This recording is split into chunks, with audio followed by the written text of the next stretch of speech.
Good evening all. Mid cap ഡോക്ടറിൻ്റെ post market and pre മാർക്കറ്റിലേക്ക് എല്ലാവർക്കും സ്വാഗതം. ഇന്ന് എന്തായിരുന്നു അവസ്ഥ അല്ലേ? വളരെ വളരെ വളരെ വളരെ അപൂർവമായി സംഭവിക്കുന്ന ഒരു പ്രതിഭാസമായിരുന്നു ഇന്ന് നമ്മൾ മാർക്കറ്റ് കണ്ടത്. ഏകദേശം 450 പോയിൻറ്റ് ഗ്യാപ്പ് അപ്പിൽ ഓപ്പൺ ചെയ്തതിന് ശേഷം മാർക്കറ്റ് വീണ്ടും ഒരു 450 പോയിൻറ്റോടെ ട്രാവൽ ചെയ്യുന്നതാണ് നമ്മൾ കണ്ടത്. ഒരിക്കലും ആരും പ്രതീക്ഷിച്ചില്ല. ഇപ്പം നമുക്കപ്പം ഇവിടെ നമുക്കൊരു സെൻറ്റിമെൻറ്റ്സ് ഉണ്ട്. ഇപ്പം 400 പോയിൻറ്റ് ഞാനടക്കം ഇപ്പം പൊട്ടും എന്ന് വിചാരിക്കുന്നതിനനുസരിച്ച് മാർക്കറ്റ് പിന്നെയും മേലോട്ട് കയറിപ്പോയിക്കൊണ്ടിരിക്കുകയാണ്.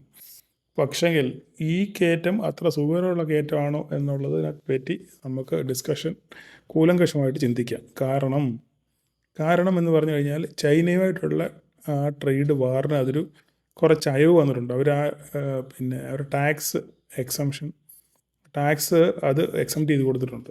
ഓക്കെ, അപ്പോൾ അത് ചൈനയ്ക്ക് പോസിറ്റീവാണ്. പക്ഷേ അത് ഇന്ത്യക്ക് എങ്ങനെ പോസിറ്റീവ് ആകും എന്നുള്ളതാണ് ചോദ്യം. ഓക്കെ, ചൈനയ്ക്ക് നെഗറ്റീവായിരുന്നപ്പോൾ അത് ഇന്ത്യക്ക് പോസിറ്റീവായിട്ട് വരാനുള്ള സാധ്യത ഉണ്ടായിരുന്നു. പക്ഷേ ചൈനയ്ക്ക് അത് അവർ ബൈ ആയി കഴിഞ്ഞപ്പോൾ അത് ഇന്ത്യക്ക് പ്രതികൂലമായിട്ടാണ് ബാധിക്കേണ്ടത്.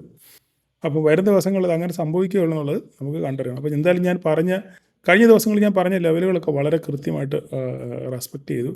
23,800 ടെസ്റ്റ് ചെയ്യുമെന്ന് പറഞ്ഞ് 23,800 ടെസ്റ്റ് ചെയ്തു. അതിനുശേഷം വീക്കിലി അനാലിസിൽ ഞാൻ ഇന്നലെ പറഞ്ഞിരുന്നു 24,800 നമുക്ക് ടെസ്റ്റ് ചെയ്യുമെന്ന് ഞാൻ ക്വസ്റ്റ്യൻ മാർക്ക് ഇട്ട് വെച്ചിരുന്നു. 24,800 കഴിഞ്ഞ് 24,900 വരെ മാർക്കറ്റ് പോയി. അപ്പോൾ ഇനിയിപ്പം എന്ത് സംഭവം? കൂടെ ഒത്തിരി സംസാരിക്കാനൊന്നുമില്ല. വളരെ സിമ്പിൾ. വലിച്ചു കിട്ടേണ്ടതാണെന്ന് യാതൊരു കാര്യമില്ല. ലെവലുകൾക്കൊന്നും ഒരു മാറ്റമില്ല. ഇതിന് അഡീഷണലായിട്ട് ഞാൻ ഒരു ലെവലും കൂടി ഇവിടെ വരയ്ക്കുക. ഒരു ലെവലൂടെ ഞാൻ എൻ്റെ കണ്ണിൽ പെട്ടിട്ടുണ്ട്. ഇതാണ് ആ ഒരു ലെവൽ. ഈ ഒരൊറ്റ ലെവലും കൂടെ ഉള്ളൂ നമുക്കിവിടെ ഈ ഒരു ലെവൽ ഗ്രീൻ ആക്കിയേക്കാം. ഈ ഒരു ലെവലും കൂടെ ഉള്ളൂ നമുക്ക്. അപ്പം മാർക്കറ്റ് ഇതിനകത്ത് ഓപ്പൺ ചെയ്യുകയാണെന്നുണ്ടെങ്കിൽ എങ്ങോട്ട് ബ്രേക്ക് ചെയ്ത് നോക്കുക. 25,000 വെരി മേജർ സൈക്കോളജിക്കൽ റെസിസ്റ്റൻസ് ആണ് 25,000. അപ്പം അത് ബ്രേക്ക് ചെയ്ത് ഒരു 15 മിനിറ്റ് ക്യാൻഡിൽ ഇതിൻ്റെ മുകളിൽ നിലനിന്നാൽ മാർക്കറ്റ് വീണ്ടും നമുക്ക് മുകളിലോട്ട് പ്രതീക്ഷിക്കാം. പക്ഷേ അതിനുള്ള സാധ്യത വളരെ വിരളമാണെന്നാണ് ഞാൻ കണക്കാക്കുന്നത്. കാരണം നിലവിൽ നിഫ്റ്റി ഒരു 175 പോയിൻറ്റ് ഡൗണിലാണ്. അപ്പോൾ എന്തിനോ വേണ്ടി തിളയ്ക്കുന്ന സാമ്പാർ എന്ന് പറഞ്ഞ കണക്ക് നാളെ ഇനി ഗ്യാപ് ഡൗൺ ആണോ എന്നുള്ളത് നമുക്ക് കണ്ടറിയണം. നിലവിലത്തെ അവസ്ഥ വെച്ചിട്ട് ഒരു 100-150 പോയിൻറ്റ് ഗ്യാപ് ഡൗണിനുള്ള സാധ്യത, 100 പോയിൻറ്റ് എന്തായാലും ഒരു ഗ്യാപ് ഡൗണിനുള്ള സാധ്യത എന്തായാലും ഉണ്ട്. ഓക്കെ, അപ്പോൾ ഈ രാവിലെ എഴുന്നേൽക്കുമ്പം എന്തായി തീരുന്നുള്ളത് നമുക്കറിയാം. US മാർക്കറ്റൊക്കെ പറക്കുകയാണ്. പക്ഷേ അതുമായിട്ടൊന്നും യാതൊരു ബന്ധവും നമ്മുടെ മാർക്കറ്റിനില്ല. അവിടെ പറന്നാൽ ഇവിടെ പറക്കണമെന്ന് യാതൊരു നിർബന്ധവുമില്ല. അപ്പോൾ എന്ത് സംഭവിക്കും നാളെ രാവിലെ മാത്രമേ അറിയത്തുള്ളൂ. ഈ ഗിഫ്റ്റ് നിഫ്റ്റി ഈ നില തുടർന്ന് മുമ്പോട്ട് പോവുകയാണെന്നുണ്ടെങ്കിൽ ഏകദേശം നാളെ ഒരു 100-150 പോയിൻറ്റിൻ്റെ ഗ്യാപ് ഡൗൺ നമുക്ക് കാണേണ്ടി വരും എന്ന് ഞാൻ കരുതുന്നു. ഒരു പക്ഷേ തെറ്റായിരിക്കാം, എൻ്റെ നിഗമനം തെറ്റായിരിക്കാം, എങ്കിലും ഞാനങ്ങ് പറഞ്ഞെന്ന് മാത്രമേ ഉള്ളൂ. ഓക്കെ, അപ്പം ഒറ്റ കാര്യം ചിന്തിച്ചാൽ മതി. ഇത് ബ്രേക്ക് ചെയ്യുന്നത് 24,845 ബ്രേക്ക് ചെയ്യാൻ നോക്കുക. ബ്രേക്ക് ചെയ്ത് കഴിഞ്ഞാൽ അടുത്ത ഫസ്റ്റ് 24,742, പിന്നെ ബ്രേക്ക് ചെയ്താൽ അടുത്തത്. ഈ ലെവലുകൾ മാത്രം നിങ്ങൾ നോക്കിയാൽ മതി, വേറെ കൂടുതലൊന്നും നോക്കാനില്ല. ഓക്കെ, അപ്പം ഒത്തിരി സംസാരിക്കാനൊന്നുമില്ല. എന്തിനാ നമ്മൾ വെറുതെ വലിച്ചു വാരി സംസാരിക്കുന്ന ഒന്നുമില്ല, എല്ലാം ക്ലിയറാണ് ഇല്ലേ? അപ്പം ഇനിയും നാളത്തെ ലെവലുകൾ നമ്മൾ നോക്കുക. ഗ്യാപ് ഡൗൺ ആണെന്നുണ്ടെങ്കിൽ അതനുസരിച്ച് ട്രേഡ് പ്ലാൻ ചെയ്യുക.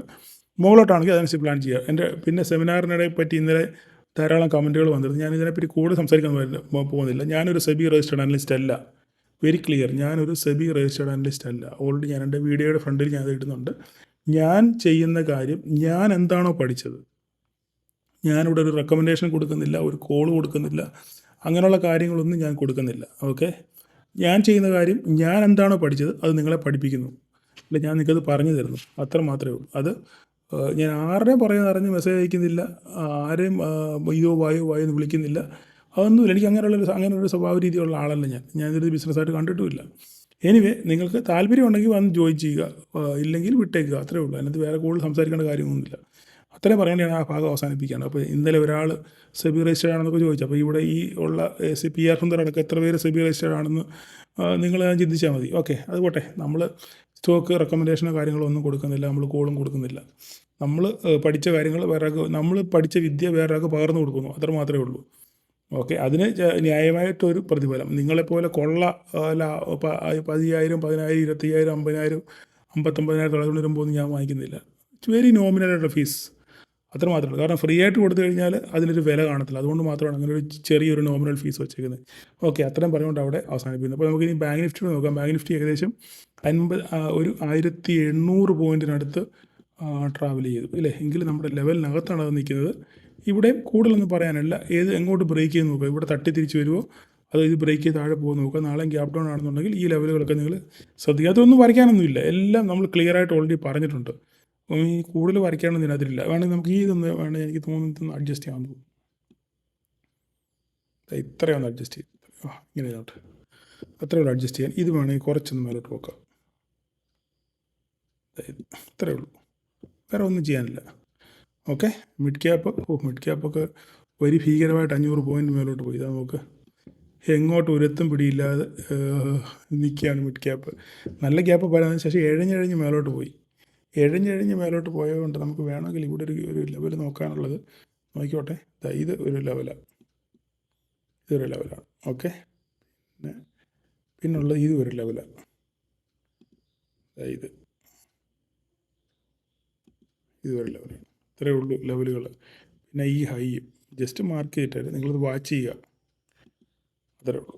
ഇതിനകത്ത് ഓപ്പൺ ചെയ്ത് അങ്ങോട്ട് ബ്രേക്ക് ചെയ്ത് നോക്കുക, അതിനനുസരിച്ച് ട്രേഡ് പ്ലാൻ ചെയ്യുക. അപ്പോൾ ഇത്ര മാത്രമേ ഉള്ളൂ, കൂടുതലൊന്നും സംസാരിക്കാനൊന്നുമില്ല. അപ്പം എല്ലാവർക്കും ഒരു ട്രേഡിങ് ഒരു പ്രോഫിറ്റബിൾ ഡേ ആശംസിക്കുന്നു. വെറുതെ ആവശ്യമില്ലാതെ വിവാദങ്ങളോ കാര്യങ്ങളൊന്നുമില്ല. ഞാൻ ആരെയും നിർബന്ധിക്കുന്നില്ല ഒരു കാര്യത്തിനും. നിങ്ങൾക്ക് താല്പര്യമുണ്ടെങ്കിൽ വരിക, പങ്കെടുക്കുക, പോവുക, അത്രേ ഉള്ളൂ. ഓക്കെ. അപ്പം എല്ലാവർക്കും ഒരു പ്രോഫിറ്റബിൾ ഡേ ആശംസിക്കുന്നു. Thank you all.